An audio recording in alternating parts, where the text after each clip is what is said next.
Hello everyone welcome you all to Som tutorial पिलाने पूर्व class रे हमें गणतंत्र सुगुण और दुर्गुण विषय आलोचना करथिले। आज क्लास रे हमें गणतंत्र सफल कार्यकारिता पाई आवश्यक उपादान गुड़िक संपर्क में पढ़ा। तो आम समस्ते जपरिक जानी गणतंत्र होची गोटे जनप्रिय शासन व्यवस्था। गणतंत्र होची गोटे आदर्श राजनीतिक शासन व्यवस्था। तो पिलाने गणतंत्र गोटे जनप्रिय और आदर्श राजनीतिक शासन व्यवस्था होइथिले मध्य यह कौन हुए ना सबु देश रे सबु परिवेश रे सफल होई पारे नाही। विंश शताब्दीर मध्यभागरू साम्राज्यवाद और उपनिवेशवाद विलोप पर एशिया आफ्रिका और लाटिन अमेरिकार विभिन्न देश में गणतंत्र शासन प्रवर्तित होता। जदि आम इतिहास आड़ को देखा ताहले आम कौन जानुचे ना विंश शताब्दी पिलाने विंश शताब्दीर मध्यभागरू जितेबले साम्राज्यवाद आउ उपनिवेशवाद विलोप होती कौन ना एशिया आफ्रिका और लाटिन अमेरिकार विभिन्न देश में गणतंत्र शासन प्रवर्तित होता। भारत श्रीलंका प्रभृति देश को छाड़देले अन्य देश मानकरे गणतंत्र सत्ता लोप पाई दुर्बल होबारे लगी। जो उपनिवेशवाद और साम्राज्यवाद परे परे विंश शताब्दी रे एशिया आफ्रिका और लाटिन अमेरिका रे गणतंत्र शासन प्रवर्तित होइथिला। मात्र एबे कौन होइछि ना भारत और श्रीलंका प्रभृति देश को छाड़देले अन्य देश मानकरे जो देश रे कि गणतंत्र शासन व्यवस्था प्रचलित हेउछि सेही देश मानकरे कौन होउछि ना धीरे धीरे गणतंत्र सत्ता लोप पाइबारे लागिछि बा गणतंत्र दुर्बल हेबारे लागिछि। ए सब सत्वे वर्तमान गणतंत्र अन्य कोनोसी विकल्प नाही। पृथ्वीर अन्य देश में प्रचलित राजतंत्र गोष्ठीतंत्र और एकछत्रवाद संतोषजनक नुहे बोली प्रमाणित होइछि। तो पिला माने अनेक गुड़िए देश में गणतंत्र शासन व्यवस्था दुर्बल हेले मध्य लोप पाइबारे लागिले मध्य गणतंत्रर अन्य कोनोसी विकल्प नहीं बा गणतंत्र शासन व्यवस्थार विकल्प रे अन्य कोनोसी शासन व्यवस्था नहीं बोली एठी कहा जायछि। काहेकि ना देखो जो देश मानकरे पृथ्वीर अन्य जो देश रही जो कि गणतंत्र शासन व्यवस्था नहीं राजतंत्र गोष्ठीतंत्र एकछत्रवाद शासन रही से शासन गुड़िक बा राजतंत्र गोष्ठीतंत्र आ एकछत्रवाद शासन गुड़िक असंतोषजनक बोली प्रमाणित होइछि। तो सही कारणरू गणतंत्रर विकल्प रे अन्य कोनोसी शासन व्यवस्था नहीं बा गणतंत्रर अन्य कोनोसी विकल्प नहीं बोली एठी कहा जायछि। तापरे गणतंत्रर सफल कार्यकारिता पई एक अनुकूल परिवेश आवश्यक। गणतंत्रर सफल रूपायन पई केतेगुडी राजनैतिक सामाजिक और आर्थिक उपादान आवश्यक होइथाय ताकू आमे एबे आलोचना करबा। तो प्रथम उपादानटी देखिबा गणतांत्रिक मनोवृत्ति।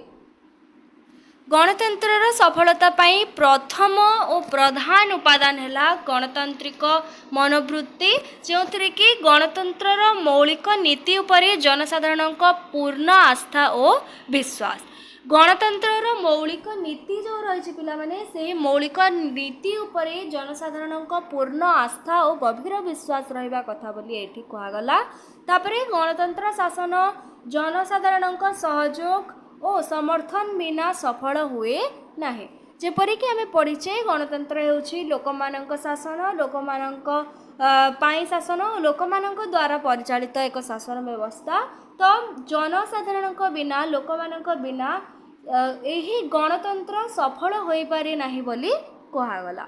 जदि जनसाधारण गणतंत्रर मौलिक नीति देख आम गणतंत्र जो मौलिक नीति रही जेपरिक गणतंत्र होछि आईन शासन ये देखा मिले आपस आलोचना शांतिपूर्ण भाव में समस्या समाधान करा जाए सांविधानिक उपाय शासन परिवर्तन करा जाए ये सब जो मौलिक नीति गुड़िक रही पिलाने ये सब मौलिक नीति उपरे लोक मानकर गभीर आशा और विश्वास रहिबा फल कौन ना गणतंत्र सफल हो पार बोली कहगला। तापर आम नेक्स्ट उपादान देखा। नेक्स्ट उपादान होछि चिरंतन सतर्कता। गणतंत्रर सफलता पाई लोक माने सदा सर्वदा सतर्क रहिबा उचित। जनसाधारण सेमानंकर अधिकार और कर्तव्य संपर्क रे सतर्क न रहिले से गुड़िक क्षुण्ण हुए। एणु प्रत्येक नागरिक तांकर मूल्यवान स्वाधीनता को अक्षुण्ण रखिबापी सर्वदा जागृत रहिबा आवश्यक। तो देख पिलाने जनतांकर जो गणतंत्र शासन व्यवस्था रे कौन कहा जाए ना जनसाधारण को सार्वभौम क्षमतार अधिकारी बोली कहा जाए। तो सही जनता मानकर जो अधिकार और कर्तव्य रही पिलाने से ही अधिकार और कर्तव्य संपर्क में जदि जनसाधारण सचेतन न रहिबे जागृत न रहिबे ताहले कौन हुए ना सेमानंकर से अधिकार गुड़िक क्षुण्ण हेबार संभावना थाए। तेणु प्रत्येक नागरिक को तांकर अधिकार को तांकर मौलिक अधिकार को अक्षुण्ण रखिबापई कौन करने को पड़िबो ना सर्वदा जागृत रहिबापई पड़िबो बा सतर्कता अवलंबन करने पड़िबो।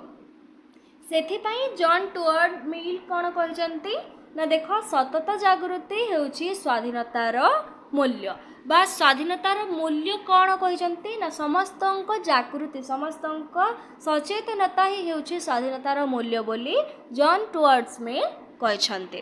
तापरे नेक्स्ट उपादान आम देखा शिक्षार प्रसार। तो संप्रसारित शिक्षा व्यवस्था गणतंत्र सफलता अन्य एक प्रयोजनीय उपादान। गणतंत्र रे नागरिक माने शिक्षित हेबा निहाती आवश्यक। शिक्षा नागरिक मानको सेमानकर अधिकार और कर्तव्य संबंध रे सचेतन कराए और राजनैतिक चेतनार वृद्धि करे। तो पिला माने लोक माने तांकर अधिकार आउ कर्तव्य संपर्क रे किपरि सेमानकर नो डाउट अधिकार और कर्तव्य गुड़िक रही बाकी से माने अवेयर सचेतन केमती हेबे ना शिक्षा फल रे शिक्षार प्रसार फल रे से माने कौन हेबे ना निजर अधिकार और कर्तव्य संपर्क रे से माने जानी पारिबे जागृत हेबे। तेणु समस्त नागरिक माने शिक्षित हेबा एकांत आवश्यक बोली एथिरे कहागला। शिक्षा कौन करे ना लोक मानकर अधिकार और कर्तव्य संबंध रे सचेतन कराए आ ता सहित कौन करे ना राजनैतिक चेतना मध्य लोक मानक मध्य रे सृष्टि करिथाए। फल नागरिक माने उपयुक्त भाव में सेमानकर राजनैतिक अधिकार जाहिर करि पारंती। गणतंत्र रे शिक्षार उपदेयता को लक्ष्य करी जॉन स्टुअर्ट मिल कहते सार्वजनीन साबालक भोट प्रथा प्रचलन करने पूर्वर सार्वजनीन शिक्षा प्रचलन करने आवश्यक। तो देख ये शिक्षार प्रसार उद्देश्य जॉन स्टुअर्ट मिल कौन कहते पिला माने ना सार्वजनीन साबालक भोट दान प्रथा आमर जो रही 18 वर्ष ऊर्ध्व साबालक मैंने कौन करती ना भोट मध्यम प्रतिनिधि चयन करती। तो सही सार्वजनीन साबालक भोट दान प्रथा पूर्वर कौन करने कथा ना सार्वजनीन शिक्षा प्रचलित करने आवश्यक बोली कहते। तो या जब आम सिंपली बुझा ताहले सार्वजनीन शिक्षा प्रचलन करने फल कौन हेबो ना लोक माने तांकर कर्तव्य संपर्क रे अवगत हेबे सचेतन हेबे से माने जानिबे जे भोट दान करबा हेउची तांकर मौलिक कर्तव्य। तो सेथि पई से माने कोन करबे ना ऑटोमेटिकली से माने भोट देबे। तो सार्वजनीन साबालक भोट दान प्रथा प्रचलन करबा पूर्वरु सार्वजनीन शिक्षार प्रचलन करबा आवश्यक बोली जॉन स्टुअर्ट मिल मत पोषण करिसंते। तापर देखिबा पिलाने आर्थिक और सामाजिक निरापत्ता। गणतंत्र सफल रूपायन पाई जनसाधारण आर्थिक और सामाजिक निरापत्ता रहिबा अत्यंत आवश्यक। उपयुक्त आर्थिक स्वच्छलता और सामाजिक निरापत्ता नथिले जनसाधारण राजनैतिक कार्यक्रम रे सहयोग और अंशग्रहण करने को उत्साहित हुअन्ति नाही। गरीब और निसहाय नागरिक माने राजनैतिक कार्यकलाप प्रति आग्रही हुअन्ति नाही। समाज रे अर्थनैतिक वैषम्य रही धनी दरिद्र मध्य अधिक तारतम्य रहिले समाज रे असंतोषजनक सृष्टि होइथाए। श्रेणी संघर्ष मध्य घटे।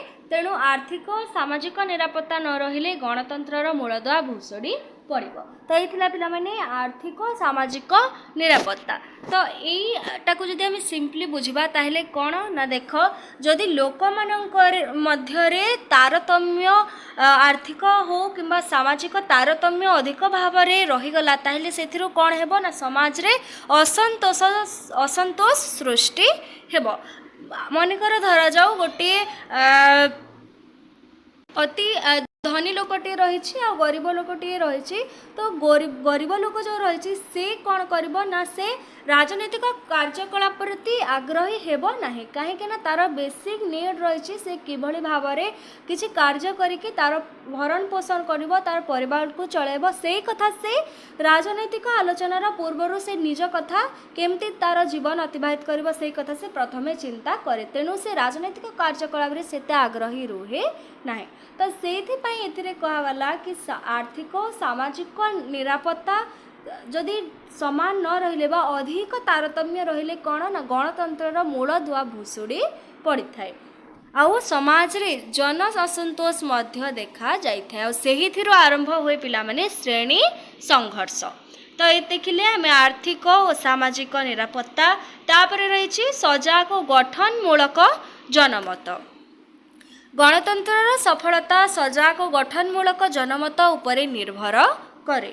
गठनमूलक जनमत गणतंत्र को गतिशील और प्रगतिवादी कराए जनमत जोगु सरकार अत्याचारी असंगत और बेआईन कार्यकलाप दूरे रहे देख लोक मैंने जिते बड़े सजाग रही था जागृत रही था गठनमूलक माने भैल्युएबल तांकर जो जनमत गोटे देकी से माने प्रतिनिधि को निर्णय करथांती बा से माने यदि सबु जिनस प्रति से मानकर राजनैतिक चेतना रही था से माने जागृत रही था सचेतन रही था फल कौन हुए ना गणतंत्रटा गतिशील और प्रगतिवादी होता है आउ सही जनमत जो कौन हुए ना पिला माने सरकार अत्याचारी असंगत और बेआईन कार्यकलाप दूरे रही था तो आम जदि यहाँ बुझा ताहले लोक मैंने जदि सचेतन अच्छा जागृत अच्छा ताहले से माने कौन करेंगे ना से निहत भाव में राजनैतिक चेतना थी तो से जानीपारे जे सरकार तांको उन्नतिमूलक कार्य करछन्ति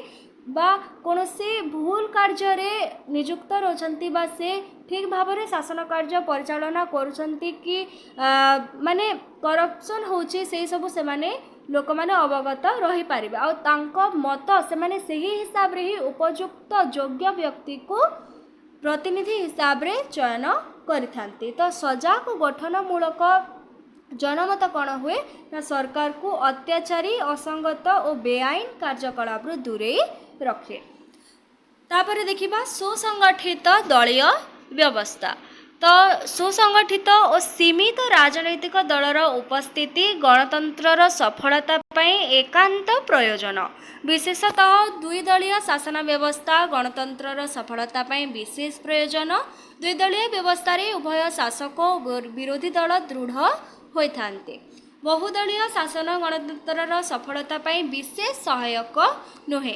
बहुदलीय व्यवस्था रे उभय शासक दल और विरोधी दल दृढ़ नुहंती फल एक स्थायी सरकार गठित हो पारे नाही तो सुसंगठित दलीय व्यवस्था कहले कौन देखा पिलाने कि गोटे सफल गणतंत्र पाई दुई दलीय व्यवस्था बा गोटे शासक दल रही आ गोटे विरोधी दल रही यही प्रकार कौन ना शासन व्यवस्था प्रयोजनीय बोली कहा जाइछि तो देख शासक दल और विरोधी दल जदि दुईटी रही से माने कौन करेंगे ना द्विदलीय शासन व्यवस्था रे शासक दल जदि किछि भूल कार्य लिप्त रोचे बा किछि भूल डिसीजन नौछि ताहले विरोधी दल ताको विरोध करिवे जहाँ फल कि गणतंत्र शासन व्यवस्थाटा ठीक भाव में चली पारिबो आ जदि अत्यधिक माने बहुदलीय व्यवस्था रहिबो अनेक विरोधी दल रहिबे सेथिरे कौन हुए ना उभय शासक दल और विरोधी दल दृढ़ हो पारती नाही तो गणतंत्र सफलता पाई द्विदलीय शासन व्यवस्था व सुसंगठित दलीय व्यवस्था प्रयोजनीय बोली एठारे कहा जाइछि तापर देखिबा आमे दायित्ववान विरोधी दल गणतंत्र सफलता एक दक्ष दृढ़ और दायित्ववान विरोधी दल उपरे निर्भर करे कारण दायित्ववान विरोधी दल ही सरकारी दल क्षमतार अपव्यवहार को रोकी पारिबो सरकार को जन विरोधी कार्य निवृत्त करि पारिबो तो आम एपरी बुझिले जेपरी टिके पूर्वर पिला माने कि दुईटी दल जेपरी शासक दल विरोधी दल रही तो विरोधी दलर भूमिका मध्य अत्यंत गुरुत्वपूर्ण कहीं शासक दल जदि जन विरोधी कार्य करुच्ची जदि तार क्षमतार अपव्यवहार करुच्ची ताहले विरोधी दल कौन करे ना ताकू विरोध करिथाय सेही अवरोध करबा पई बा सेही कामटी को अटकाइबा पई एही विरोधी दल विरोध करिथाय जा फल कौन हुए सरकार जनविरोधी कार्य निवृत्त रही थाए बा तार क्षमता को अपव्यवहार करबा पई चिंता करिथाए। तो विरोधी दलर मध्य गणतंत्र शासन व्यवस्थार सफल रूपायन पई अत्यंत आवश्यक रही। विरोधी दल दायित्ववान होगा आवश्यक, दक्ष रहा आवश्यक और दृढ़ विरोधी दल रहा आवश्यक। तापर देखिबा क्षमतार विकेंद्रीकरण और पृथकीकरण। तो राष्ट्रर शासन क्षमता गोटे केन्द्र रे ठूल हेले क्षमतार अपव्यवहार होता है। एणु गणतंत्र सफलता पाई क्षमतार विकेंद्रीकरण और पृथकीकरण हेबा दरकार। क्षमतार विकेंद्रीकरण हेले शासन रे लोकमानक भागीदारी दृढ़ और शासन नियंत्रण रही थाए। तो गणतंत्र सफल कार्यकारिता पाई कौन देखिले पिलाने क्षमतार विकेंद्रीकरण। आम जदि गोटे एग्जांपल नहीं कि बुझा ताहले आमर जो केन्द्र रही सेंटर रही आमर से जगार जदि कौन हो ना सबुतक व्यवस्था केन्द्रीभूत हो रही ताहले कौन ना शासन कार्य ठीक भाव में प्रचलित हो पार नहीं। तो आम व्यवस्था कौन कर क्षमतार विकेंद्रीकरण कर खाली केन्द्र में सब क्षमता गुड़िक न रही राज्य को मध्य कौन ना किसी क्षमता दि जाइए। तो एमती किसी जिनस अच्छे जो थे कि राज्य सरकार से क्षमता तार से जिनस उपर उपयोग करें आ केन्द्र सरकार भी केतोटी तालिका रही जो थे कि केन्द्र आईन प्रणयन करे बा सही क्षमता उपर से तार क्षमता को उपयोग करिथा। आ एमती किसी जिनस भी रही जहाँकि उभय केन्द्र सरकार और राज्य सरकार से कौन करती ना क्षमता उपयोग करी पारंती। केन्द्र तालिका राज्य तालिका आउ उप अवशिष्ट तालिका यह जपरिक आम जानी यही भाव में क्षमतार विकेंद्रीकरण और पृथकीकरण होता है जहाँकि गणतंत्र सफल रूपायन पाई गोटे उपादान बोली आमे कहबा। तापर देखिबा पिलाने दक्ष और दायित्ववान नेतृत्व। तो गणतंत्र रे राजनैतिक नेतृवृंद जनसाधारण पथ प्रदर्शक अटंती। एणु नेतृवृंद निर्भय सक्रिय दक्ष दायित्ववान और साधु हेबा उचित। सेमाने निजर दक्षता द्वारा जनमानस रे गणतंत्र प्रति उत्साह और उद्दीपना सृष्टि करिबा उचित।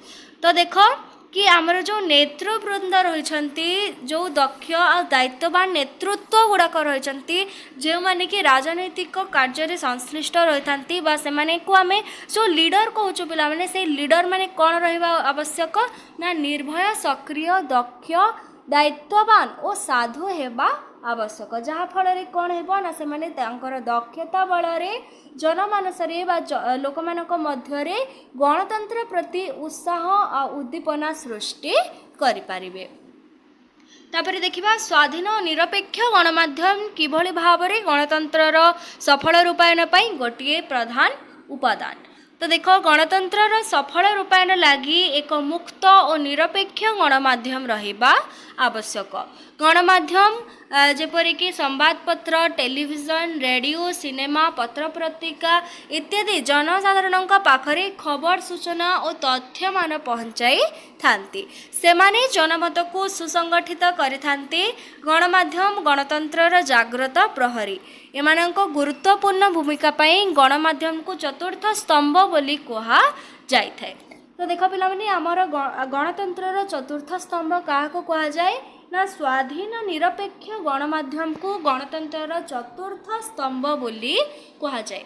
जन निकट को किभली भाव में खबर पहुँची थाए बा किछि भी जो इश्यू रहिला देश विदेश मध्य जनता किभली भाव में खबर पाई थांती बा अवगत होती सचेतन होती ना गणमाध्यम हुई आम खबर कागज पढ़ुचे टेलीविजन देखुचे रेडियो शुणुचे विभिन्न पत्र पत्रिका और सिनेमा मध्य रही जहाँ फल कि आम कौन करूँ ना देश विदेशर विभिन्न कथा आम जानी पारू। तो गणतंत्र सफल रूपायन पाई कौन दरकार ना मुक्त और निरपेक्ष गणमाध्यम रहिबा आवश्यक।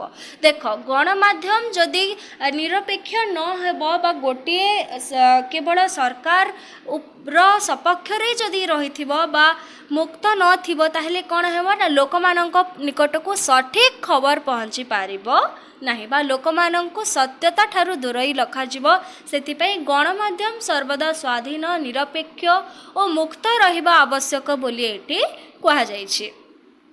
तापर देखिबा पिला माने भल आनुष्ठानिक व्यवस्था परिशेष रे गणतंत्र सफलता पाई केतेक आनुष्ठानिक व्यवस्थार आवश्यकता रही से गुड़िक है स्वाधीन और निरपेक्ष न्यायालय सुसंगठित चाप गोष्ठी स्वाधीन निर्वाचन आयोग बेसरकारी संगठन और नागरिक समाज यही अनुष्ठान रे गणतंत्र सफल रूपायन पाई कार्य करिथान्ते। तो अनुष्ठान जो आमर लोक सेवा करने लोकों को सेवा जोगाइबापी जो आमर गवर्नमेंट अनुष्ठान बा सरकारी अनुष्ठान गुड़िक जो रही थाए देख न्यायालय है चाप गोष्ठी है स्वाधीन और निरपेक्ष आयोग है यही सब अनुष्ठान गुड़िक जो रही पिला माने यही सब अनुष्ठान गुड़िक निरपेक्ष रहिबा आवश्यक बा कौन से व्यक्तिर सपक्ष सरकार सपक्ष रही न रही जदि निरपेक्ष रहिबो ताहेले कौन हेबो ना समस्ते समान भाव में सुविधा सुजोग पाई पारिबे। तेणु गणतंत्र सफल रूपायन पाई भल आनुष्ठानिक व्यवस्था मध्य रहिबा आवश्यक। एथिला आजर क्लास रे आमे देखिले गणतंत्र सफल रूपायन पाई गणतंत्र सफल कार्यकारिता पाई कौन सब आवश्यक उपादान गुड़िक रही आमे आलोचना करे। आमे देखिले पिला माने जे गणतांत्रिक मनोवृत्ति चिरंतन सतर्कता शिक्षार प्रसार आर्थिक और सामाजिक निरापत्ता सजाग और गठनमूलक जनमत सुसंगठित दलीय व्यवस्था दायित्ववान विरोधी दल क्षमतार विकेंद्रीकरण और पृथकीकरण दक्ष और दायित्ववान नेतृत्व स्वाधीन निरपेक्ष गणमाध्यम और भल आनुष्ठानिक व्यवस्था यही सब हो गोटे गोटे उपादान जहाँफल कौन हेबो ना आम गणतंत्र सफल रूपायन हो पारिब।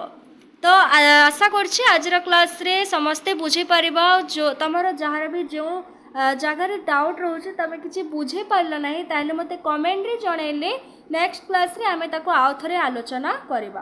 पुणी आमे आउ गोटे क्लास रे आलोचना करिबा भारत रे गणतांत्रिक प्रक्रिया प्रति आह्वान। So thank you everyone, thanks for watching, do like and subscribe to Som tutorial.